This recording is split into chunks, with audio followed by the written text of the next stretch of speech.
Shri Gurubhyo Namah Harihi Om Dhyayamo Dhavalavagunthanavatim Tejomayim Naishtikim Snigdhapangavilokinim Bhagavatim Mandasmita Shri Mukhim Vatsalyamritavarshinim Sumadhuram Sankirtanalapinim Shyamangim Madhusikta Suktim Amritanandatmikam Ishwarim Om Amriteshwaryai Namah Om Amriteshwaryai Namah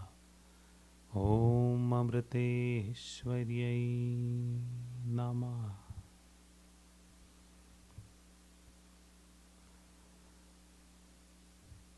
Om Amriteshwaryai Namah. Let's continue our discussion on Hanuman Chalisa. The last week we discussed verses 22, 23 and 24. All of them overall discussing about how Lord Hanuman protects the devotee, one who is devoted to him, against evil forces, evil negativities, one who bestows happiness and joy, and also discussed about how true happiness is when one is dependent only on the self and the self alone. These were the three verses we discussed the last week, and this week we'll be discussing 25th and 26th verses. They are kind of related, or kind of a continuation of what we discussed the last week. To 25th and 26th, they talk about again how Lord Hanuman protects the devotee, how he helps overcome obstacles, sufferings, diseases, one who removes difficulties and suffering. Those are what these two verses are talking about again. And let's look into the spiritual impart of these two verses. So let's first look into the two verses, 25th and 26th. 25th is Nase Rog Hare Sab Pira Japat Nirantar Hanumat Bira. 26th verse is Sankat te Hanuman Chodave Man Kram Vachan Dhyan Jo Lave. So let's go verse by verse, looking into the pronunciation first. Let's do it in 4 parts as we have always done it. I'll pronounce it once. Please respond after me. Nase Rog, Nase Rog, Nase. Oh, sorry, it's once. Hare Sab Pira, Hare Sab Pira. Japat Nirantar, Japat Nirantar. Hanumat Veera, Hanumat Veera. The 25th verse all together. Repeat after me. Nase Rog Hare Sab Pira Japat Nirantar Hanumat Veera. Nase Rog Hare Sab Pira Japat Nirantar Hanumat Veera. The 26th verse. Sankat, is it say or te there? It is technically Sankat te, T-E, not S-E. In any case, just for now we'll do it as T-E, and then we will rectify the slides later when we share these slides with you. Sankat te, Sankat te. Hanuman छुड़ावे, हनुमान छुड़ावे। मन क्रम वचन, मन क्रम वचन, ध्यान जो लावे, ध्यान जो लावे। Once all together. संकट ते हनुमान छुड़ावे, मन क्रम वचन ध्यान जो लावे। संकट ते हनुमान छुड़ावे, मन क्रम वचन ध्यान जो लावे. So the 25th verse, what does it convey? It says, नासै रोग हरे सब पीरा. Nase, one who destroys, one who annihilates. What? Rog, disease. One who destroys or one who cures diseases. Hare sab pira. Hare, again one who nullifies. Nullifies what? Sab, all pira, all forms of sufferings, all forms of problems. So one who helps overcome diseases, one who helps overcome problems and difficulties. Japat nirantar Hanumat Veera. Japat, when one chants or when one calls out, says, nirantar, always, ever. What? Hanuman, Lord Hanuman's name. Veera. Veera, basically, it's more like a adjective here, underscoring Hanuman as Veera, underscoring Hanuman as courageous, one who is ever ready to face.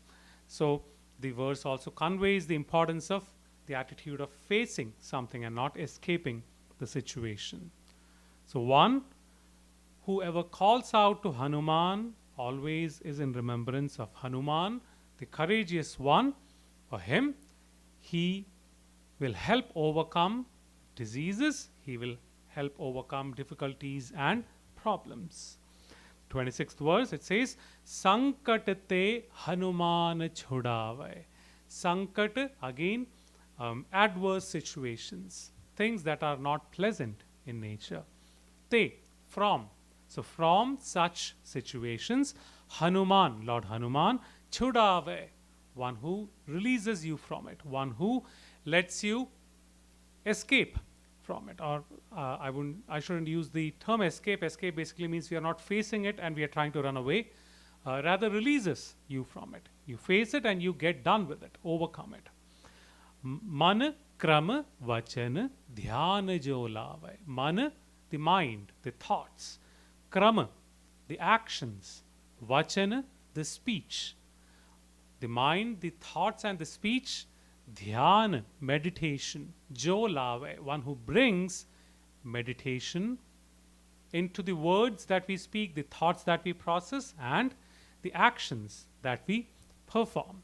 So one who makes all the three into meditation or brings meditation into all these three as we execute them, for them Lord Hanuman helps get rid of the problems, get rid of difficulties. So that's basically what these two verses convey, or the gist of the two verses. Now let's look into the spiritual aspect of it. Let's try to understand when we say Hanuman helps you let go or helps you overcome difficulties, diseases.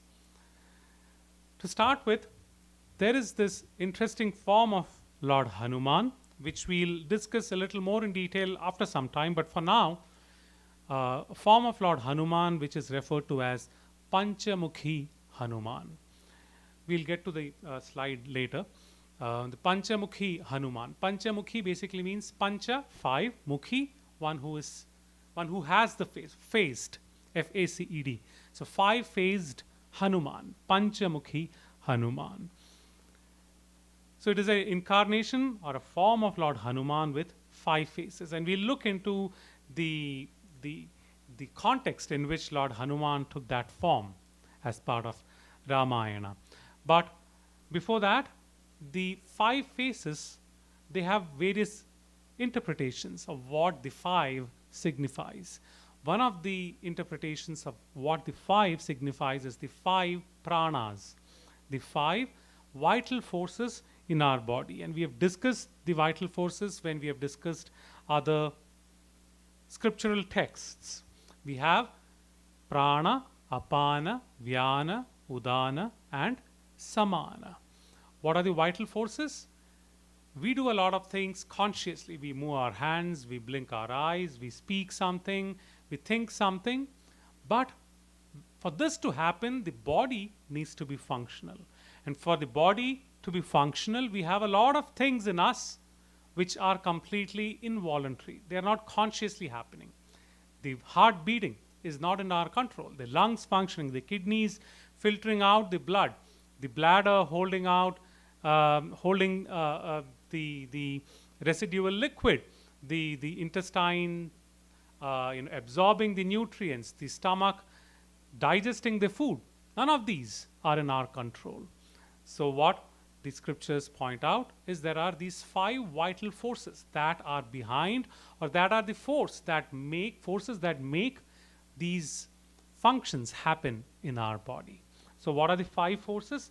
Prana, apana, vyana, udana, and samana.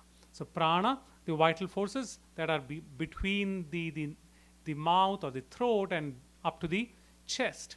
The forces that help function, that help the organs and the system that we have in our bodies to help them function, like the respiratory system, the sensory perception that we have, and to some extent even the processing of the food, digestion.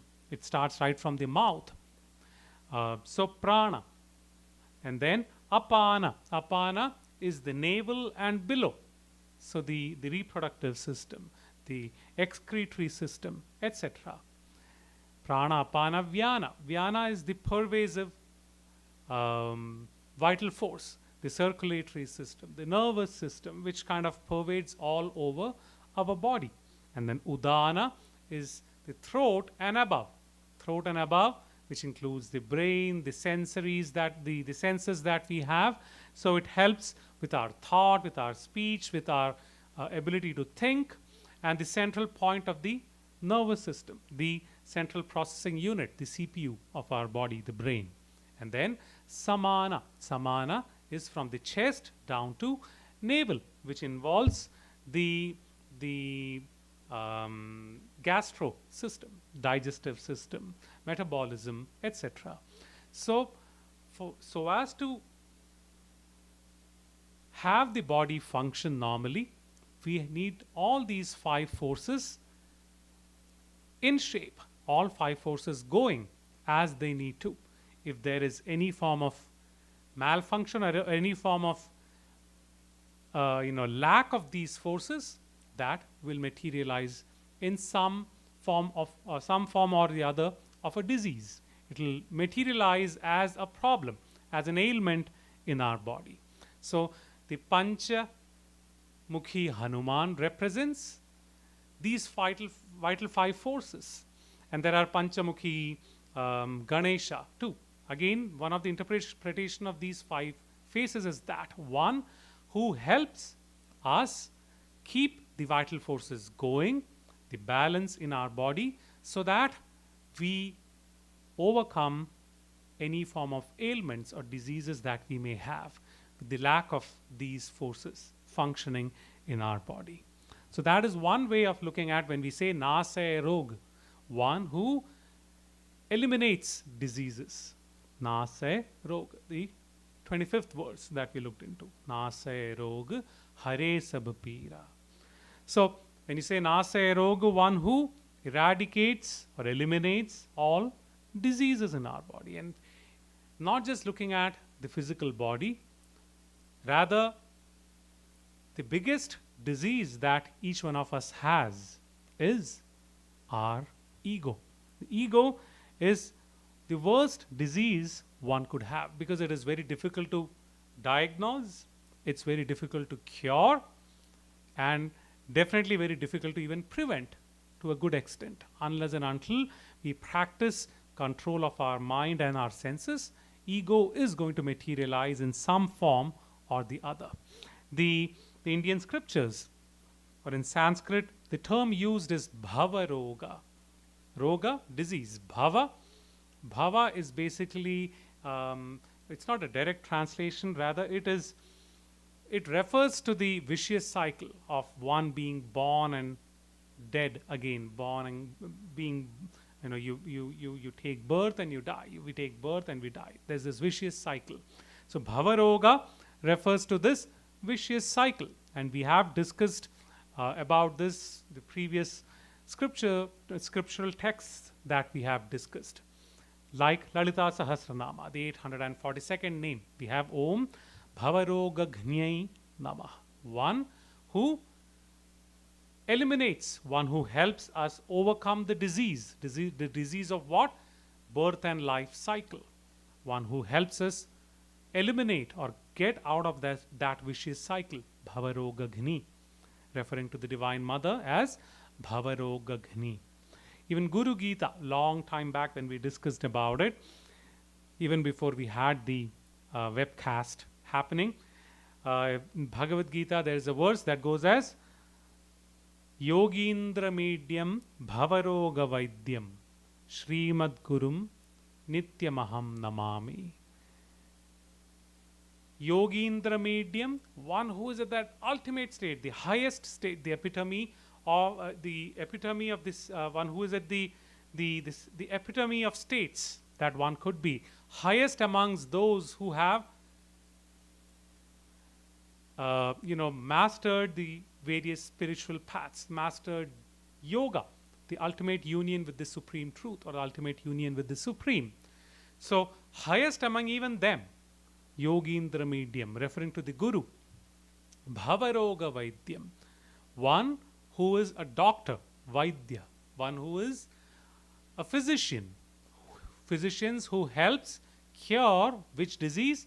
Bhavaroga, the disease of ego, the disease of vicious cycle of birth and death. Why are we stuck in the vicious cycle of birth and death? Because of our ego, because of our likes and dislikes, because of our desires, because of our attachments, because of our obsessions. So the Guru is referred to as a doctor who operates on us, who cures us or helps cure us of the bhavaroga, of the disease of ego. Srimad Gurum Nityamaham Namami. Such a Sadguru, such a realized master, I ever prostrate, Namami. So the biggest disease that we have is our ego. In some regional versions of Ramayana, as we were discussing how Ramayana has various versions, after the Valmiki Ramayana, there were many versions of Ramayana written in regional languages, and each of the regional Ramayana has its own take, has sometimes its own taste and flavor. So some of the regional Ramayanas actually talk about the Panchamukhi Hanuman, and even some of the tantric texts talk about the form of Hanuman with 5 faces. So Hanuman, who helps overcome this disease, is what we are talking about. One who helps us overcome our ego through our spiritual practice, and he does that by setting an example. We can be inspired by Hanuman and overcome that. So in regional forms of Ramayana, in the tantric texts, in some Ramayana versions of Ramayana, they talk about how Lord Hanuman takes the form or takes the incarnation of the Panchamukhi Hanuman. So there is this demon called Ahiravana, or some even refer to him as Mahiravana. He's sometimes referred to as one of the brothers of Ravana. So the conflict between the two armies is happening. Lord Rama, the Vanarasena, the monkey army, Ravana and his mighty army. And one by one, Ravana calls upon, or calls in, or pulls in one demon after the other to help. And we have discussed so many of those, and how those demons finally, they are not successful. They fail in confronting the Vanarasena and Lord Rama and Lakshmana. So finally, Ravana even calls in Ahiravana. Ahiravana happens to be the lord of the nether worlds. He is the lord of the Patala Loka. And Ahiravana comes in and he joins in, and he has this special power to put anyone who is against him, who is fighting with him, knocking them unconscious or putting them into sleep, into deep sleep, so that they become unconscious of their surrounding. And it seems it happens that he casts the spell on the whole army. Everyone goes unconscious, and he abducts Lord Rama and Hanuman, Lord Rama and Lakshmana, the two brothers. He abducts them and takes them to his nether worlds. And then he was supposed to use them for a sacrificial ceremony. That's how the legend goes. That's how the regional versions of Ramayana goes. And now everyone is unconscious, and after some time, they slowly regain consciousness. And when Vibhishana, Ravana's brother, he realizes both Rama and Lakshmana are missing, and he knew Ahiravana is the one who knocked all of them unconscious. He knew what exactly is going to happen, because Ahiravana is considered one of the brothers of Ravana. So he is brother of Vibhishana too.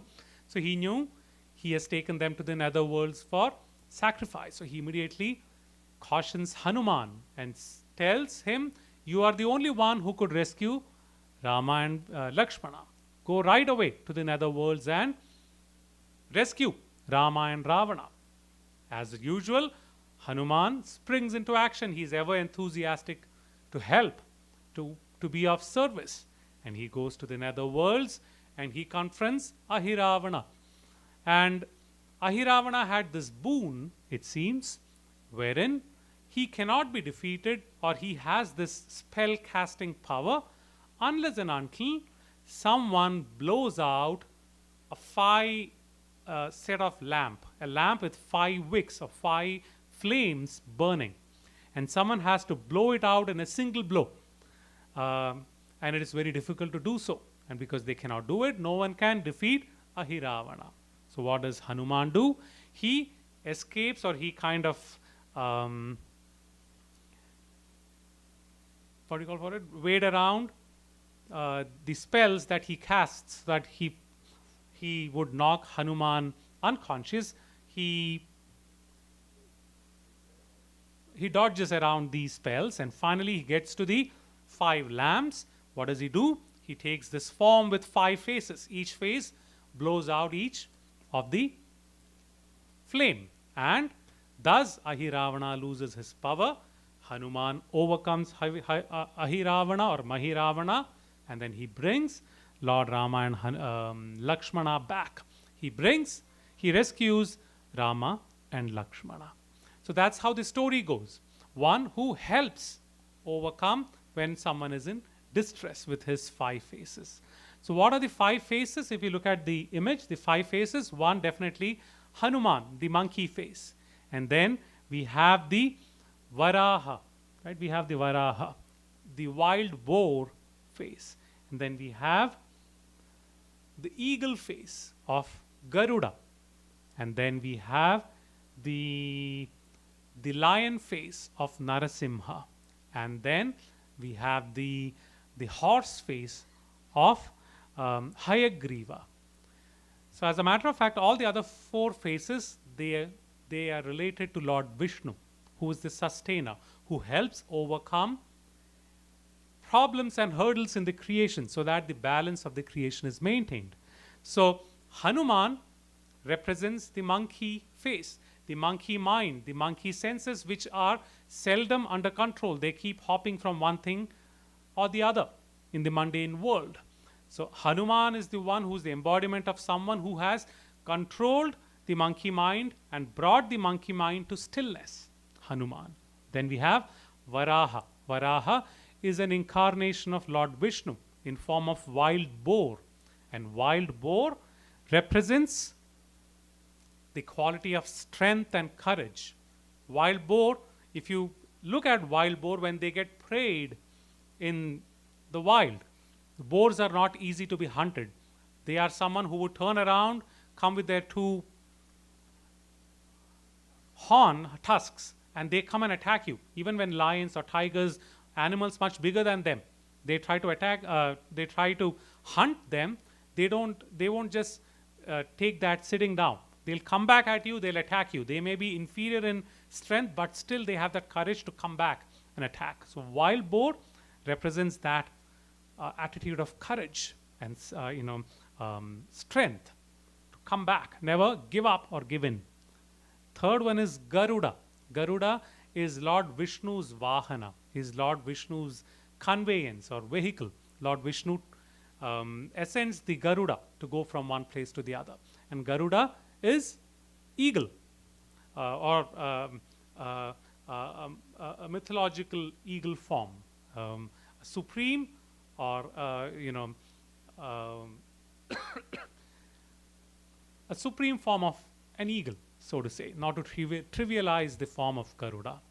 So Garuda is eagle, and when you talk about Patala Loka, which Ahiravana ruled, Patala Loka is considered the abode of snakes and scorpions, etc. These beings which are not always shed in positive light. So they basically are embodiments of negativities. Let us not discriminate between beings, but the qualities that they stand for, let us take it as negativities. So Garuda, eagle is such who would come and help us fight with snakes and scorpions. So one who helps overcome negativities is what Garuda represents. The power to overcome negativities, the strength or the will to overcome negativities. And then Narasimha is again an incarnation of Lord Vishnu with lion head, human body. Narasimha is ever portrayed in a ferocious form, ever in that form of that is fierce. Fierce, there is no discounting, there is no letting go.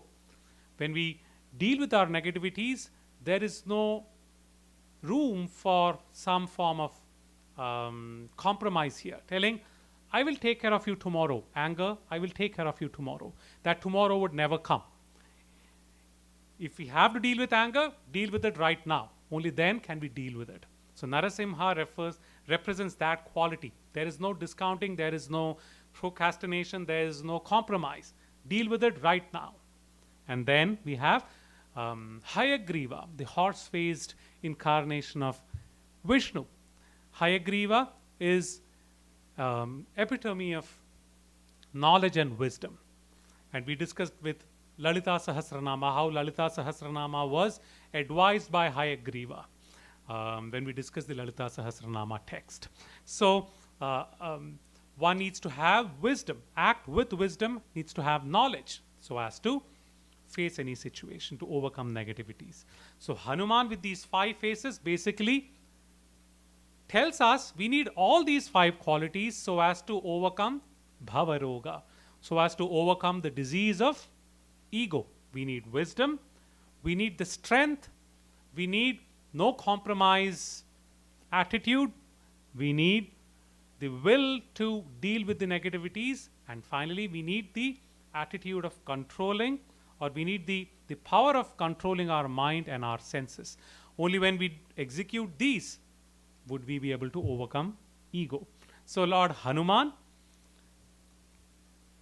is an example of one who has overcome ego. And probably these 5 faces just kind of underscore what we may not evidently interpret from just the one monkey face of Lord Hanuman. That's why probably we have all these various forms of deities.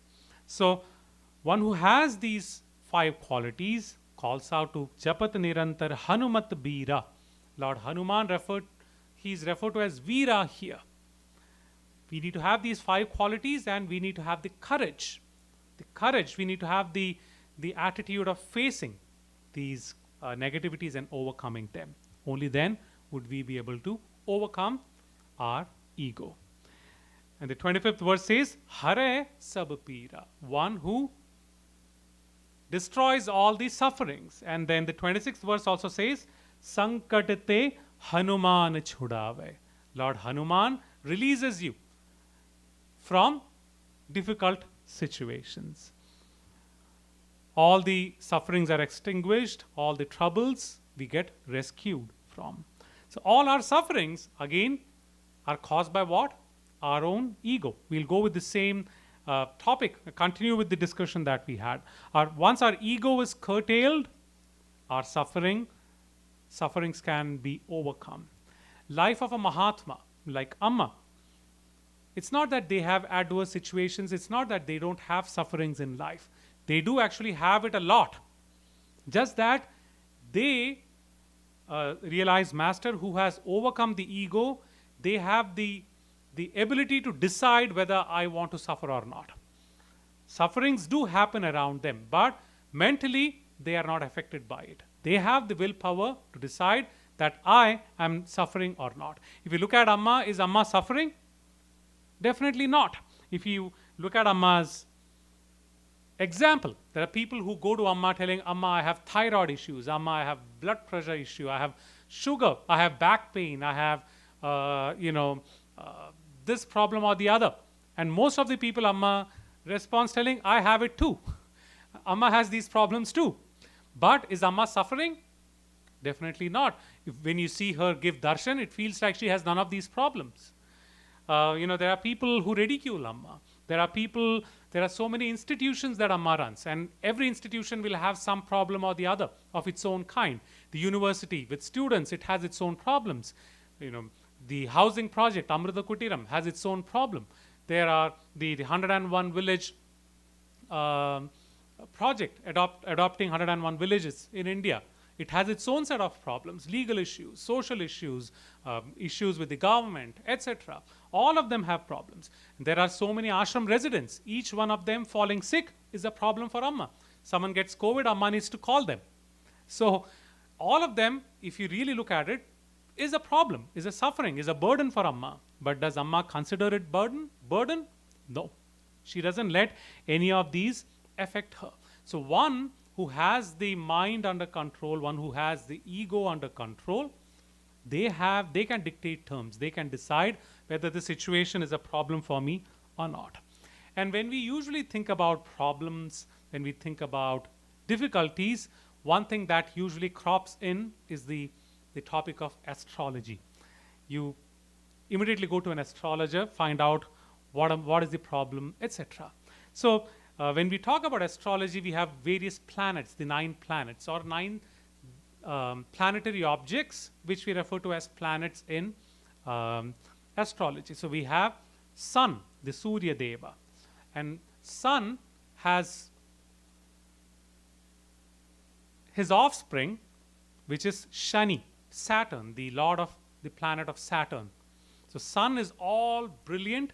Saturn, on the other end, he is usually depicted with darkness, lack of brilliance. So Shani is usually looked upon not in a pleasing way. He is equated to trouble. Shani, when you say you have Shani in your chart, or influence of Shani in your chart, typically people will be like, oh my God, I have Shani Dasha now. I need to take care. But the fact remains, the question, of course, is Shani the problem, or the problem is elsewhere? So if you really look at it spiritually, Shani is not the problem. Shani is just executing his responsibility or duty. So Surya Deva has 2 sons people talk about. One is Yama, who executes justice after death, and Shani, who executes justice while we are living, before death. So Shani is not a very pleasant character.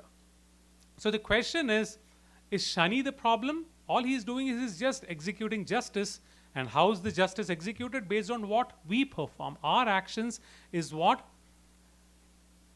lets Shani decide whether we need to have a pleasant experience or not, if you look at it spiritually. So the problem is not with Shani, it's rather with us. It just reminds me of my elementary school. I had a Hindi teacher. Her name was Rose. So Rose teacher, Rose ma'am, was not a very pleasant person to be around. Very strict. And she would scold you. And in typical 80s in India, you would get punished by your teacher. They would come and twist and pull your ears. And so anytime you don't do your homework, not the best time in Rose ma'am's classroom. She will call you up. If you don't do homework, she'll twist your ears and then she'll make you stand outside the classroom. So you become an outstanding student because you're standing outside the classroom. So it's not a very pleasant experience. So I vaguely remember this, wherein we had this very studious student in our class who was always in good books of all the teachers. And then all these friends, and I was partly on either side. So I'm not claiming to be always in the good books. But no one liked this Rose miss, and they would always badmouth her, telling she's so bad, she's like this, she's like that. And once, I vaguely remember this particular incident, sitting in the classroom during lunchtime. Everyone is talking about her, not talking good things about her, telling she's so bad, she's like this, look at her eyes, look at her face, etc. And they were like, she's such a problem for all of us. And then this studious student, he kind of corrected, he confronted everyone, telling, do you really think she's bad? Where is the problem? I never have problems because I always do the homework. The problem is you guys don't do your homework. Because you guys don't do your homework, she twists your ears, she makes you stand outside, she makes you an outstanding student. Why? Because you don't do the homework. The problem is with you. The problem is not with Rose Miss or Rose teacher or Rose ma'am. Similarly, Shani is like the Rose ma'am. Just executes based on your actions. You do your homework, Shani is not going to come and twist your ears. You don't do your homework, Shani is going to twist your ears and put you on timeout. So the problem is not with Shani, rather, problem is what we do, what our mental composure is. So when you go through the Shani phase, who needs to worry? One who kind of brandishes one's ego and takes great pride in one's ego. One who has the ego under control doesn't need to worry about Shani. As a matter of fact, Amma mentioned it so many times, a spiritual being, a true spiritual being never really needs to bother about Shani. Shani will not bother a true spiritual being. A true spiritual, true in double quotes though. So our attitude decides whether Shani is going to be of problem or not. If you look at it, Shani in astrology, if you go by Vedic astrology, Shani is usually referred to or is equated with hard work. Someone who goes through the phase of Shani has to work hard, won't get things easily, has to really work hard. And that's why Shani is looked down upon, because Shani is trouble. But if you really look at it, the term hard work, is it good or bad? If you think about it, hard work is good, right? Usually we say hard work is good. We say he's a hardworking person. That means we are putting in a positive thing there. Hard work is actually good if you take it in the right sense. And a spiritual being, a true spiritual being would typically be such. He would be anyway hardworking in nature, will have minimal requirements, will be modest in the way he or she lives. And in such case, what can Shani do to you? It's like the example of this guy who comes to an astrologer, says, please help me find remedies. I'm going through this Shani phase and I'm not able to bear it. I'm so scared of it. And he said, let me look at your chart, give me your details, let me bring up your chart, let me see what effects you have of Shani, and let me give you remedies. And he says, place 1,000 rupees or $1,000 on the table and I will look into your chart and give you remedies. He says, $1,000, 1,000 rupees, I don't have it. He says, okay, 500 is good enough. Place $500, 500 rupees here. He says, 500 rupees, too much. I don't have it. Okay, $250. Place it on the table. Like, $250, I don't have it. Okay, $100. Place $100 here and I'll do it for you. He says, $100, no way. He says, at least do you have $50 to spare? He says, $50, very difficult. Like, at least $10, place $10 here, I'll find a solution for you. $10, he looks into his pocket, no, I don't have $10. He says, you don't have $10, what can Shani do to you? Just leave. You have no other big problem. It is funny, but if you really look at it, it is actually a profound story or a profound joke. You don't have $10 basically means you don't have any attachments, you don't have any possessions to worry about, you don't have any likes or dislikes, truly in spiritual sense, then what can Shani do to you? Shani cannot do anything to you. Not just Shani, any planet that has a negative connotation to it. So, coming back to Lord Hanuman represents that state wherein we go beyond our likes and dislikes, go beyond our ego. When we go beyond our ego, what suffering or what negative effect can one have? Let's also look into the mythological thing about Shani, because we are talking about it. We talk about, we deal with so many stories. Let's just look at this too. So Surya Deva, we said, is the father of Shani. So Surya Deva, the sun god, is married to his consort is Sanya. Sanya is Surya Deva's consort. And Sanya finds it so difficult to be around Surya Deva because of his brilliance, his heat, his energy. So Sanya decides she needs to take a break, go back to her parents' home for some time, because she just cannot bear the brilliance of Lord Surya. So she says, for some time, I'm leaving behind my shadow with you. I'm leaving Chaya. Chaya basically refers to shadow. I'm leaving my shadow with you for some time. Let me take some rest. No sunglasses, nothing helps being around you. So let me take some break. So she leaves Chaya, her shadow, behind. And Chaya is now filling in for all the duties of Sanya, Lord Surya's consort. Now Shani is born to Chaya. He is born to the shadow.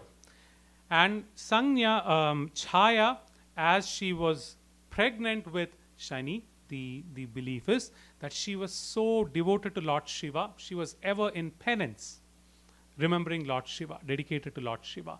So she would forego food, water, or any comfort of any form. And because of which, Shani was born without brilliance. One, he was formed to the shadow of Sanya, and then he was born with her consuming no food or water. So he wasn't born with brilliance like Surya. So when Surya saw that Shani is sans brilliance, he lacks brilliance, it seems Surya Deva disowns him, and Shani is upset and he goes away, moves away from Surya. That's how the belief is. So coming down to this situation wherein we discussed, Hanuman was Surya's student. Surya Deva taught him, and when he was done with his studies, he asked Surya Deva, what do you want as Guru Dakshina? What do you want as my offering to you, for you being my Guru, for you having taught me all the knowledge, wisdom that you imparted upon me? And Surya Deva says, one of the boons one of the Guru Dakshina he asks is, can you please bring Shani back to me? So Hanuman decides, yes, I will go and get Shani back. So Surya and Shani are usually considered enemies, even in astrology. If you look at the charts, anytime there is an influence of Shani on Surya or influence of Surya on Shani, they say it's not a good sign. So, we have these two charts. The left one, the box that is shown is owned by Surya and Shani. So it is owned by Sun, and Saturn is occupying that box or that house. They say it's not a good sign. Similarly, the other one, both of them are Sun and Saturn, SA and SU, are sharing a house. That is also not considered very auspicious or not a very positive thing. So they are usually considered enemies even when we do astrological predictions. So now, coming back to the story, Hanuman goes to Shani to get him. So getting to Shani is not very easy. Shani is protected by all his friends. So one of his friends is Mangala or Kuja.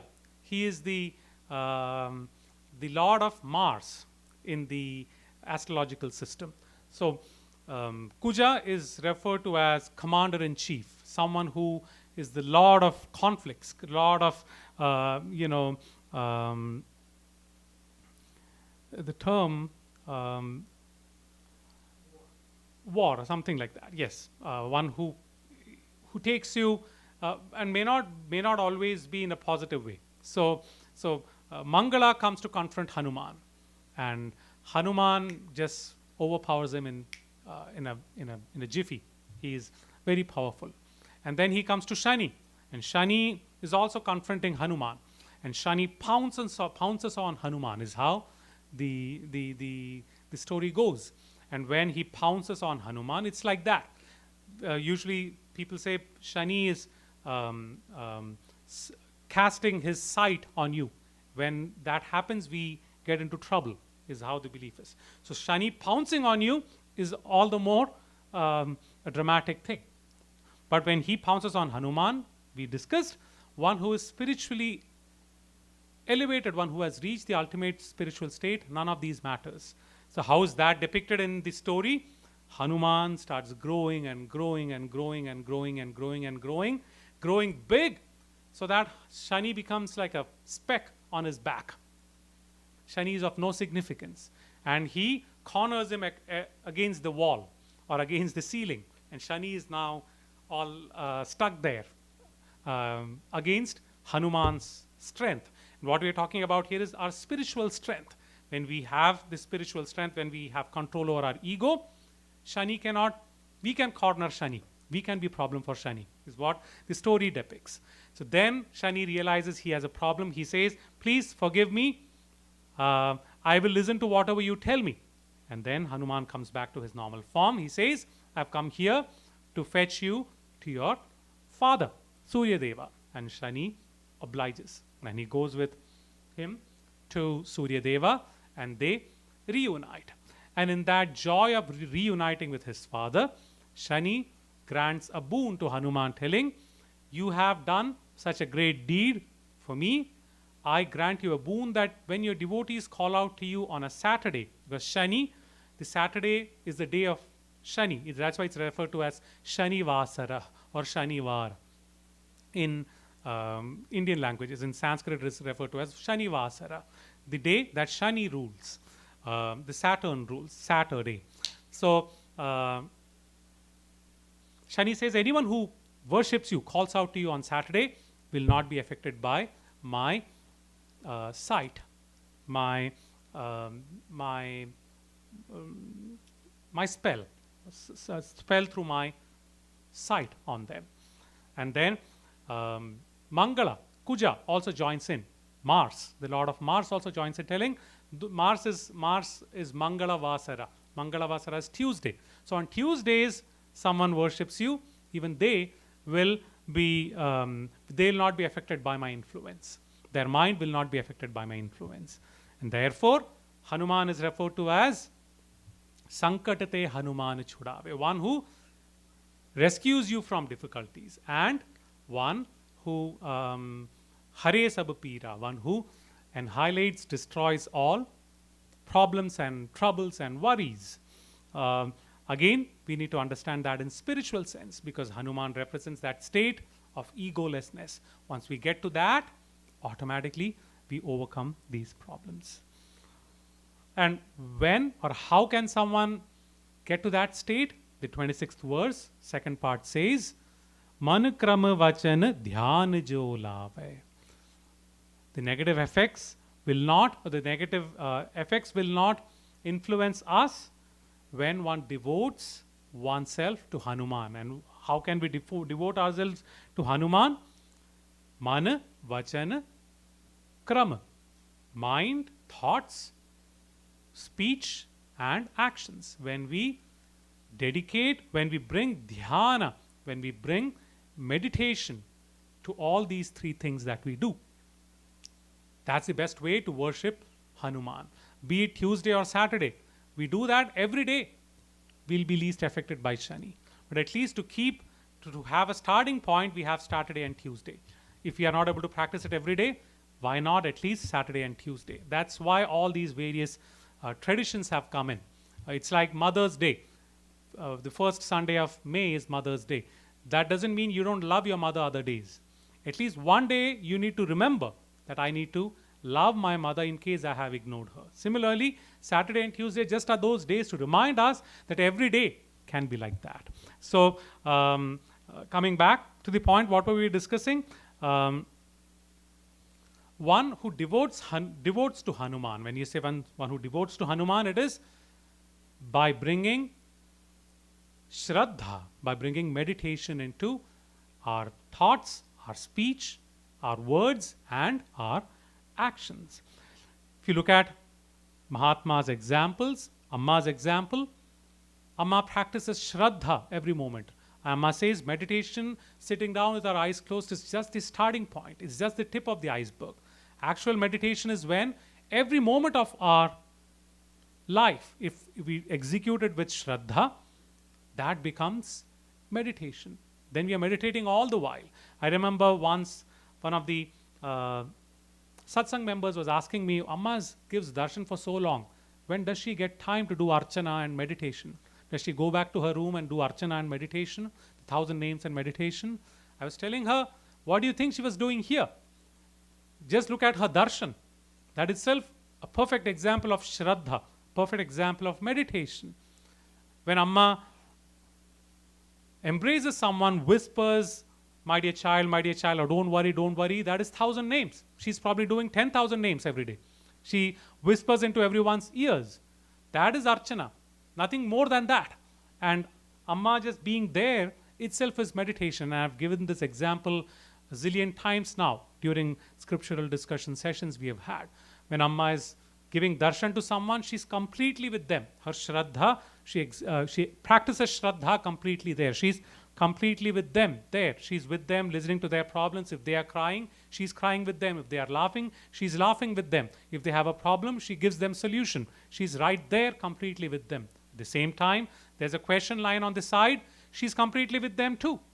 They have a question. Sometimes these questions are life-changing questions. And she cannot just blurt out any answer. That will affect them big time in their life. So when they have a question, she needs to give them answer with Shraddha. At the same time, there is this prasad line on the left side. You know, there is this rule wherein sometimes you need to give holy ashes to someone. Some people you need to give apple. Some people you need to give banana. They may kind of space out, or they may be kind of careless, but Amma has that also. Sorry, in her mind, my ring fell away. It's okay. Amma has that also under control. She's focused on that too, Shraddha. At the same time, I've given you so many examples wherein I'm standing behind Amma for translation, and then she just catches you right there. Even sometimes some unnecessary thought goes through your mind, she turns around and tells you, or gives you a hint. She's listening to you. And I've also given you example of how the bhajans happening in the front during darshan, they make a mistake. In spite of all this chaos, she points out to that. Once I was singing a bhajan, I was giving you the example of Anjana Sridhara bhajan that I was singing. I missed one stanza. Immediately she threw the kisses candy at me and said, you missed that stanza. Perfect example of Shraddha. Every moment of Amma's life is meditation. So when we practice Shraddha every moment, man krama vachan dhyan jo lave. We are bringing meditation into our thoughts. We are bringing meditation into words that we speak. We are bringing meditation into the actions that we perform. Every moment becomes meditation. And when we bring meditation every moment of our life, we have the ability to choose whether I want to suffer or not. Whether the situation outside is adverse or conducive, I can decide whether I want to suffer or not. It is completely under my control. And when we talk about Shraddha, let's just quickly go over these points. I think we have this not during Hanuman Chalisa, we have discussed this during other scriptural texts that we have discussed. When we say Shraddha, Shraddha could be vaguely translated as awareness. And when you say, I practice awareness in something that I do, it means that I do that with complete concentration. It means that I remain focused and least distracted. I don't get distracted by things and people around me when I do that. When I do it with complete faith and trust. When I do it in complete faith and trust in what? In my own self, I need to have faith and trust. And I also need to have faith and trust in others involved. I need to have faith and trust with the situation I am in, the things that are involved. Right? When I go on a road, I have faith in the driver of the bus. I have the faith in the bus itself. And I have faith in myself. Only then can I do it. Faith. Then respect. I should do things with respect, with reverence. With respecting whom? Respecting the situation, the conditions, respecting our own self, our abilities, respecting others around for who they are, the way they are. Respect them. And then doing things with the right attitude, with a positive attitude. To do it with patience. Exercise patience. To exercise acceptance. Whatever be the result that comes out in spite of my effort, develop the attitude of acceptance. And be aware and be conscious of everything that is happening around me. People, their thoughts, their background, my thoughts, my background, the implications, all of them. And when you practice all these together, concentration, focus, least distracted, faith, trust, respect, right attitude, positive attitude, patience, acceptance, awareness, consciousness, when you put all of these together in a situation, that's when you say we are exercising Shraddha. So then every moment of ours, every thought, every action becomes meditation. So one who brings in meditation in every action, thought, and word that we speak, Hanuman helps us overcome difficulties. Hanuman helps us overcome the disease of ego. Hanuman helps us overcome adverse situations. Rather, we become one with Hanuman, that none of these are anymore a problem for us. That is the true spiritual impart. But as a devotee, when we consider ourselves different from Hanuman, we would believe it as Hanuman is rescuing us out of the situation. When we believe that we become one with Hanuman, we are Hanuman to get out of that situation. Advaita and Dvaita, duality, non-duality principles. So these are the things I had to share. We are perfect on dot, 8:30 p.m. Lastly, we'll just look at the table, just to summarize the last row of the table. What we learned from verse 25 and 26. Verse 25 and 26. We learned that through devotion, or devotion helps us overcome biggest of all diseases. What is it? It is our ego. Through devotion, or devotion bestows upon us the supreme bliss that we ever crave to be in. It helps us overcome any form of sufferings, any form of suffering or difficulty. We don't have any more suffering or difficulty. We will ever be in bliss if we practice true devotion.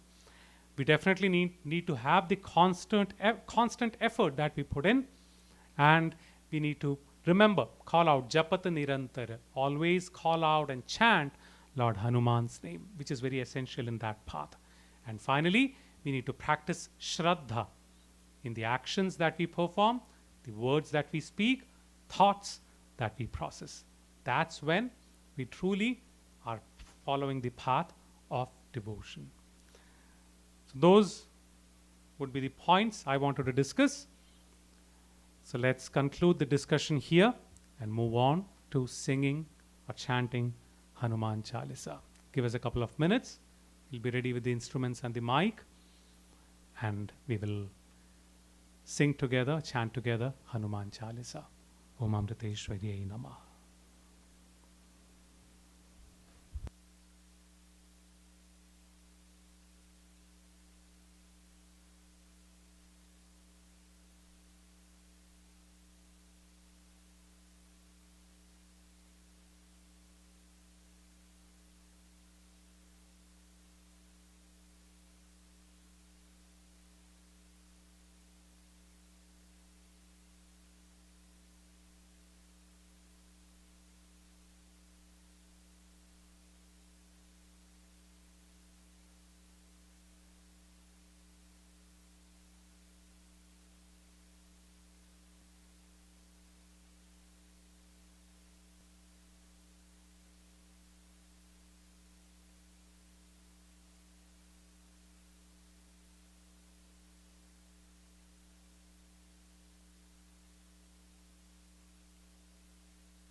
Shri गुरु चरण सरोज रज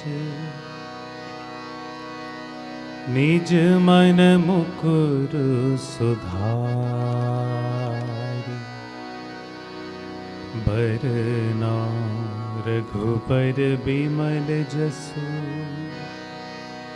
जो दायक फल चारि बुद्धिहीन तनु जानिके सुमिरा पवन कुमार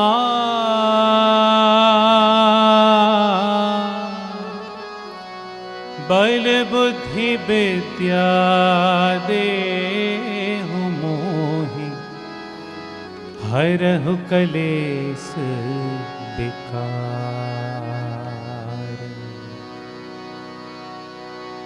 जय हनुमान ज्ञान गुण सागर जय कपीस तिहु लोक उजागर रामदूत अतुलित बल धामा अंजनी पुत्र पवन सुत नामा महावीर विक्रम बजरंगी कुमति निवार सुमति के संगी कंचन बरन विराज सुबेसा कानन कुंडल कुंचित केसा हाथ वज्र ध्वजा विराज कांधे मूंज जनेऊ साज शंकर सुवन केसरी नंदन तेज प्रताप महाजगवंदन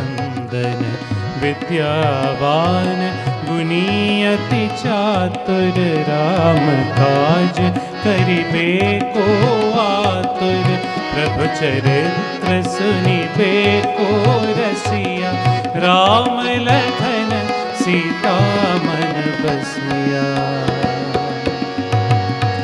सिया राम सिया राम सिया राम सिया राम जय हनुमान सिया राम सिया राम सिया राम सिया राम जय हनुमान। सूक्ष्म रूप धरि सियहि दिखावा विकट रूप धरि लंक जरावा भीम संहारे, रामचंद्र के काज सवारे। लाय संजीवन लखन जी आए, श्री रघुबीर हरषि उर लाए।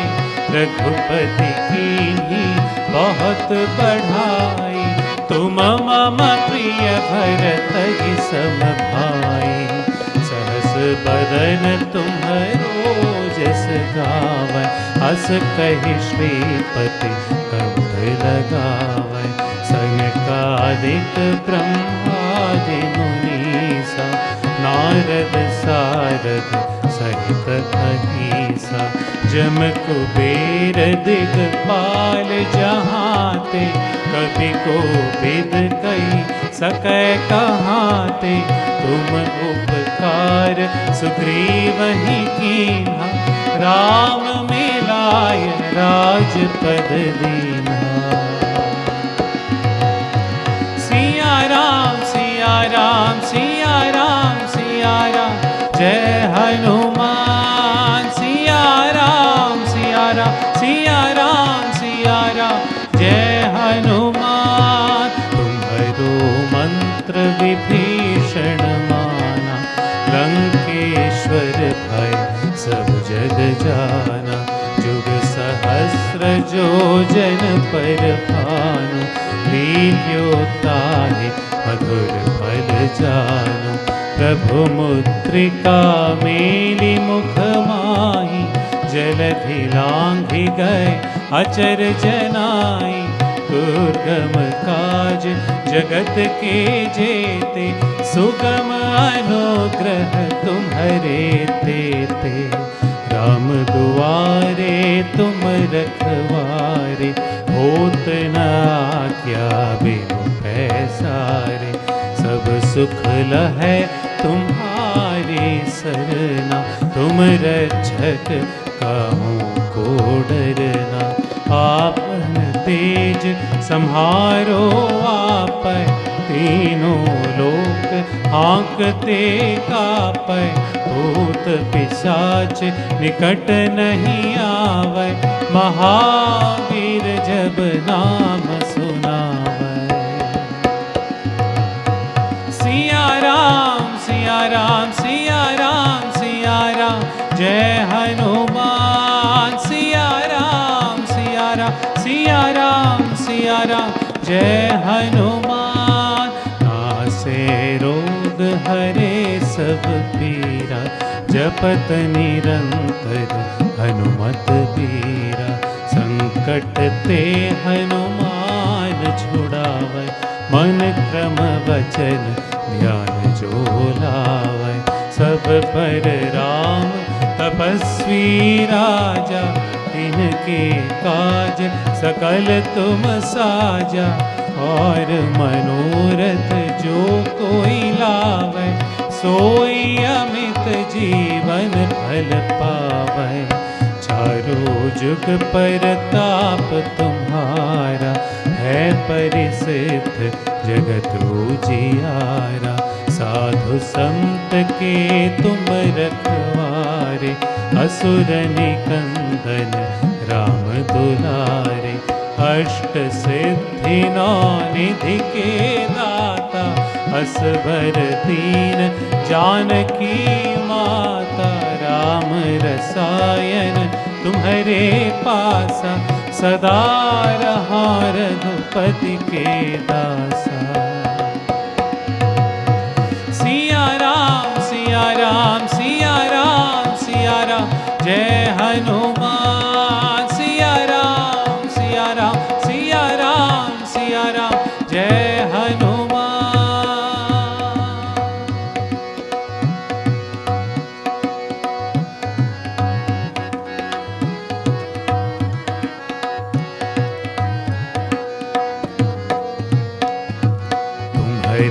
भजन राम को पावै, जन्म जन्म के दुख बिसरावै। अंत काल रघुबरपुर जाय, जहाँ जन्म हरि भक्त कहाय। और देवता चित्त न धरई, हनुमत से सर्व सुख करई, संकट कटै मिटै सब पीरा, जो सुमिरे हनुमत बलबीरा।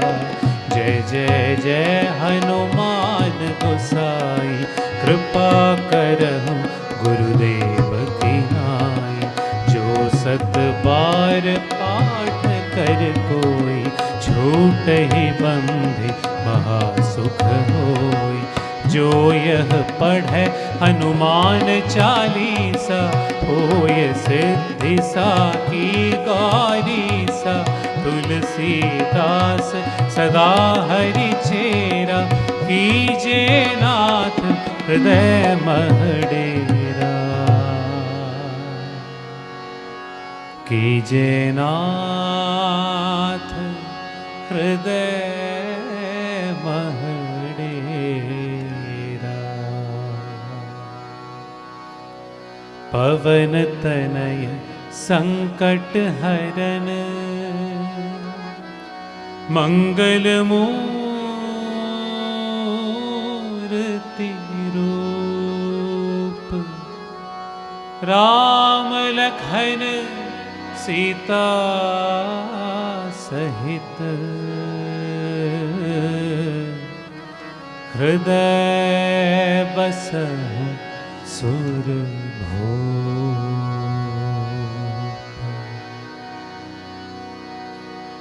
सियावर रामचंद्र की जय, सियावर रामचंद्र की जय।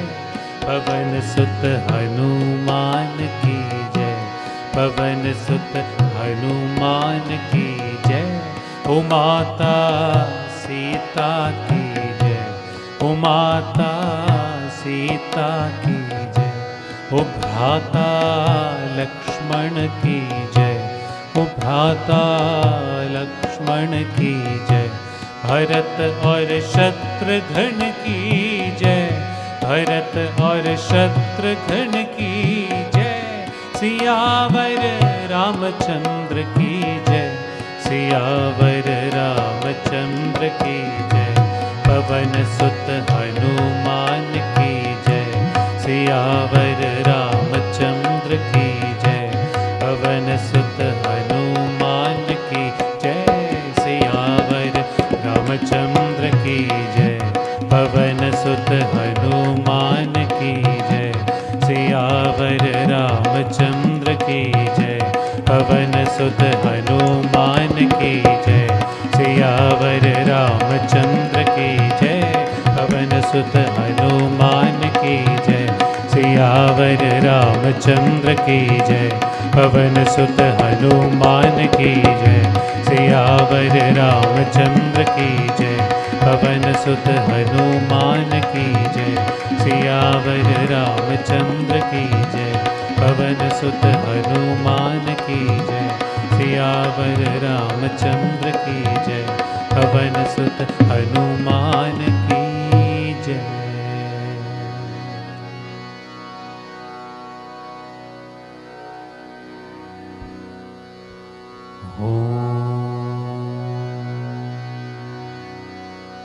हसतो मा सद्गमय, तमसो मा ज्योतिर्गमय।